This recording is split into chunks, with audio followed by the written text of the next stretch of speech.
Belgique, foyer scarbécois, la colère des locataires qui vivent dans l'horreur. SAMU social, victime du scandale. Maroc, les rois Mohamed VI limogent plusieurs ministres suite à la contestation dans les RIF. République démocratique du Congo, remous au sein du gouvernement Tchibala. Ensuite, visite sous haute tension de Félix Tshisekedi à Lubumbashi. Notre invité, Asie Riyad, champion du monde des bodybuilding. Madame, mademoiselle, monsieur, bonjour. Les journaux d'Al-Mouatine. Notre équipe s'est rendue la semaine dernière dans la commune d'Escarbek à la demande des locataires des logements sociaux qui se plaignent depuis une quinzaine d'années suite à la dégradation de l'état de leurs logements. Parfois, avec de belles façades, il est extrêmement difficile d'imaginer les dégâts dissimulés en interne. Nous avons découvert, entre autres, des plafonds qui s'écroulent, une présence d'humidité au mur, des cafards, merules, des greniers et des caves qui sentaient mauvais. Un reportage d'El Hussein Willil suivait.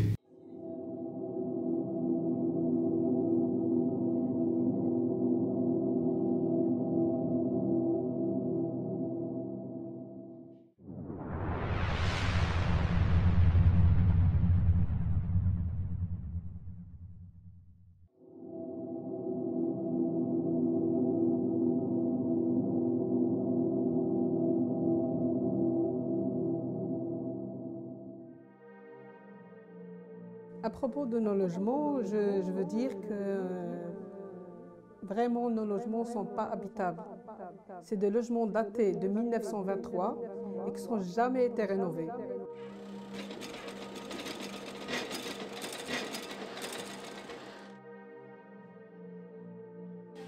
C'est le danger à montrer. Montre à monsieur tout ce qui se passe en bas. Montre. Ici, c'est en train de se fondre.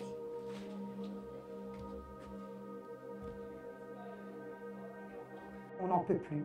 On n'en peut plus. Moi, c'est fini. Je peux moi, c'est fini. Je peux. Ça fait des années. Il y a 2500, à peu près 2500 logements au foyer scarbécois. Il y a à peu près 700 logements qui sont normalement pour des rénovations lourdes. Donc ici, nous sommes dans le site d'Elmet, comme on appelle.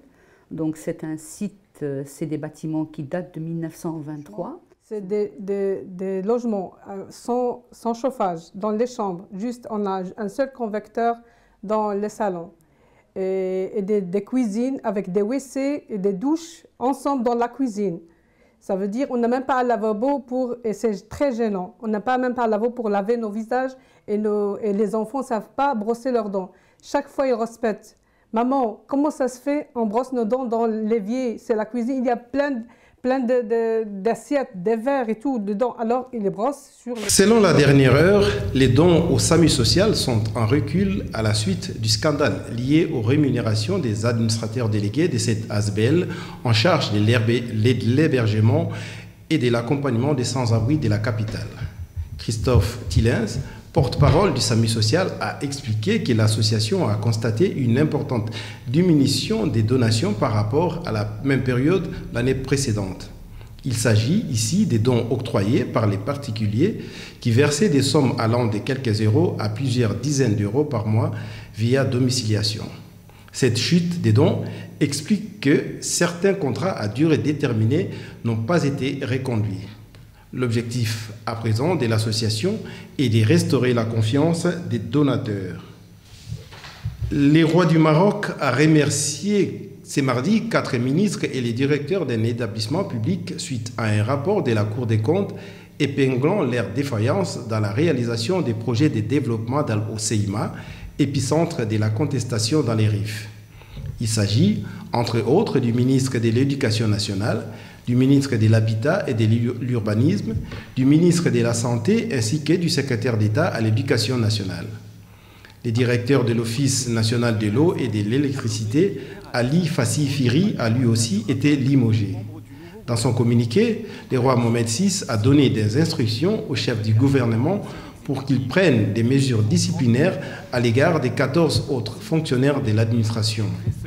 La Cour des comptes a quant à elle confirmé qu'il n'y a eu aucun cas de fraude ou de malversation, mais de la bureaucratie et des retards injustifiés.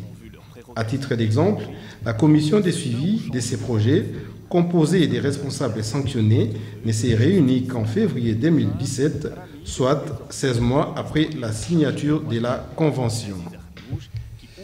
Dans une déclaration rendue publique ce 23 octobre 2017, le leader de l'Union pour la nation congolaise, Vital Kamerhe, avait indiqué que la direction politique nationale de son parti avait décidé du retrait du délégué de son parti du gouvernement. Ces derniers, en charge du budget, seul membre de l'UNC, encore présent dans l'équipe gouvernementale en RDC, a annoncé ce mardi au cours d'une conférence de presse à Kinshasa qu'il a décidé de passer outre la décision de son vieil ami et leader politique. Je refuse, pour satisfaire les intérêts égoïstes et personnels de certaines personnes, de créer inutilement une crise au sein du gouvernement qui va à coup sûr fragiliser les membres du gouvernement issus de l'opposition. Fin des citations. Selon certains analystes, cela constitue une incohérence quand on sait que les membres du gouvernement sont tous délégués par des plateformes politiques ayant signé les accords du 31 décembre 2016. Le retrait d'une formation politique équivaut au retrait automatique de son représentant dans les gouvernements. Toujours en République démocratique du Congo, Félix Tshisekedi, le chef de l'opposition à M. Kabila, séjourne depuis lundi dernier dans la capitale de la province du Haut-Katanga, à Lubumbashi. Selon certains observateurs, cette visite constitue un test du respect des droits de l'homme pour M. Kabila, du fait que la République démocratique du Congo vient d'être admise au sein du Conseil des droits de l'homme des Nations Unies. Félix Tshisekedi, qui tenait à adresser un message à ses sympathisants, a été empêché de se rendre sur les lieux du rassemblement par la police congolaise. Bon gré, mal gré, il a néanmoins pu adresser un message à ses partisans. Suivons-les.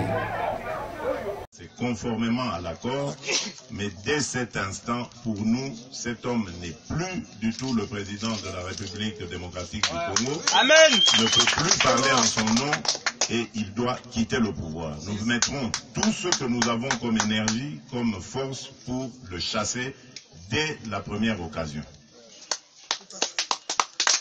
Alors, il est grand, il est beau, il est musclé.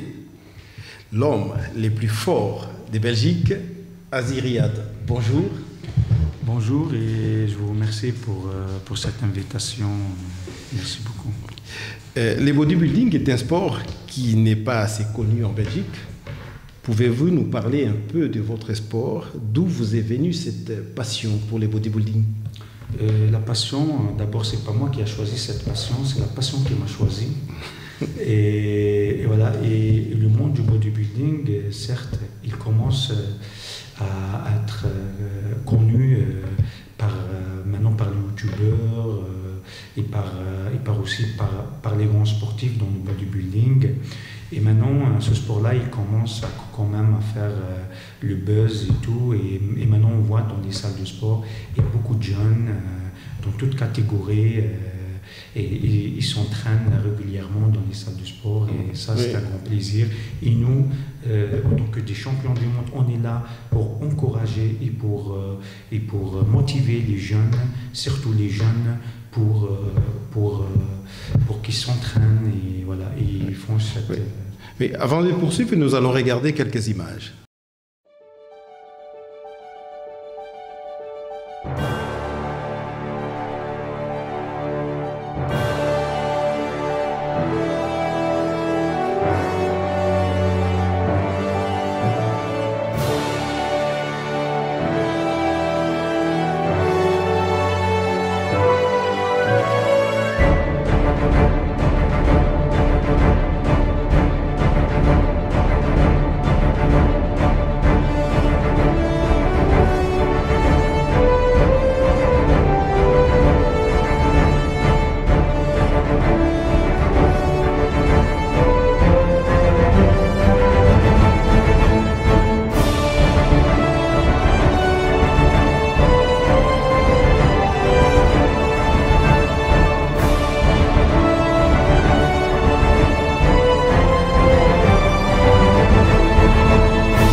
Aziriad, vous avez parlé tout à l'heure des jeunes qu'il fallait motiver. Par rapport aux jeunes qui seraient intéressés par les bodybuilding, avez-vous un conseil à leur donner? Oui, il y a beaucoup de conseils à donner. Et surtout, maintenant, quand on voit les jeunes qui s'entraînent en consommant des produits dopants et des produits et des compléments alimentaires, moi je les conseille d'être naturel et de s'entraîner naturellement et manger naturellement avec une bonne diète. Et voilà, c'est ça mon conseil et ça vaut tout dire. Et surtout concernant les entraînements, il faut s'entraîner régulièrement, mais régulièrement, c'est-à-dire combien de fois par jour, par semaine?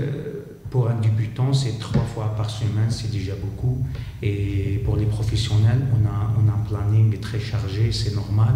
Mais on reste sur le côté les débutants et tout.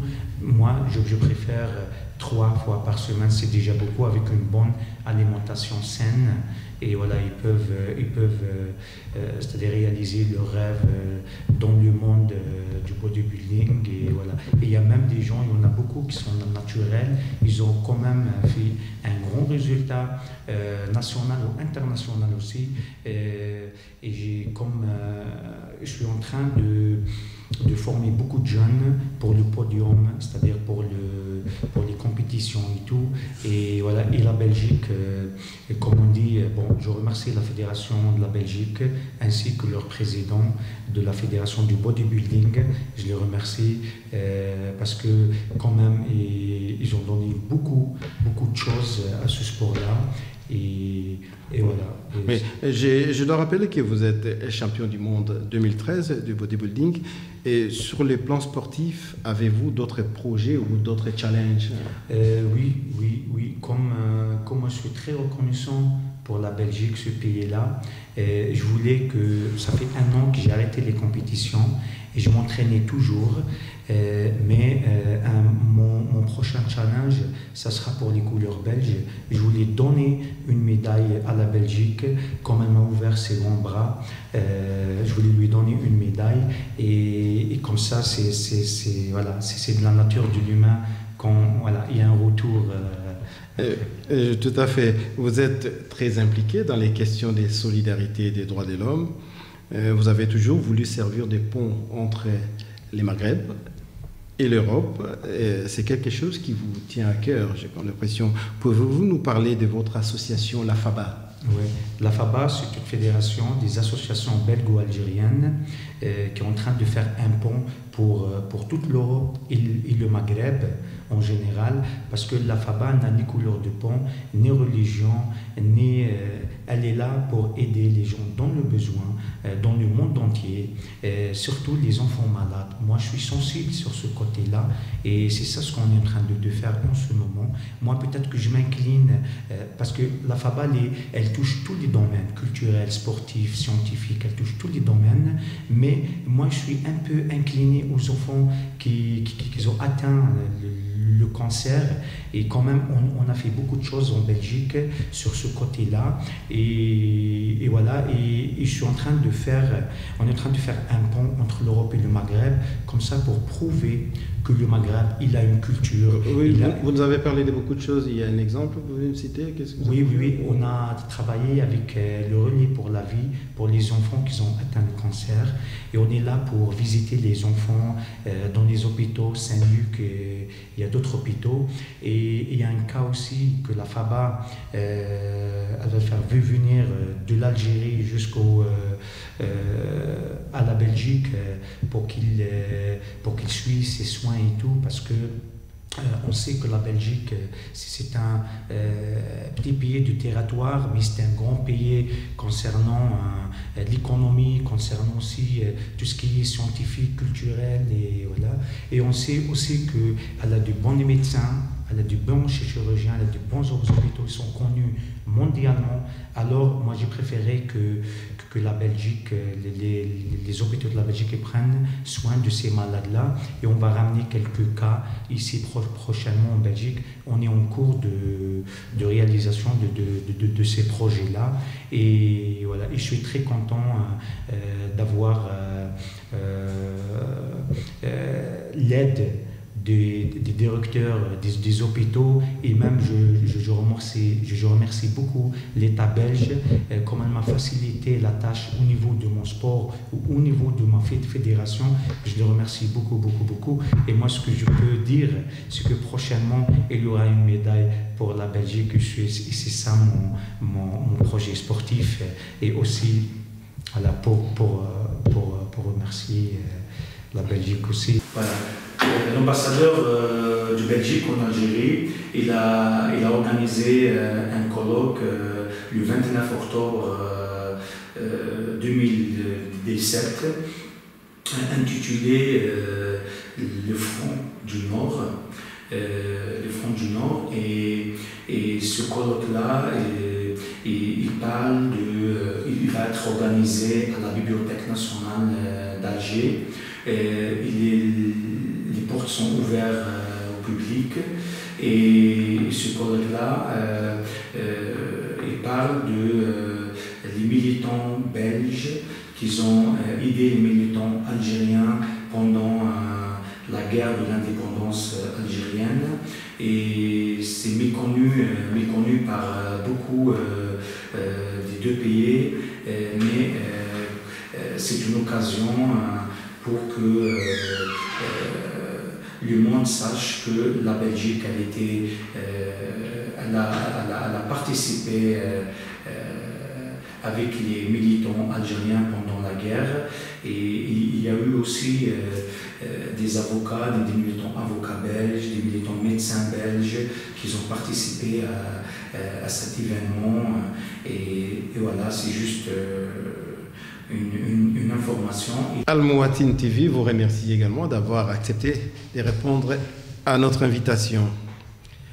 Merci pour votre fidélité. Je vous fixe rendez-vous la semaine prochaine. Au revoir.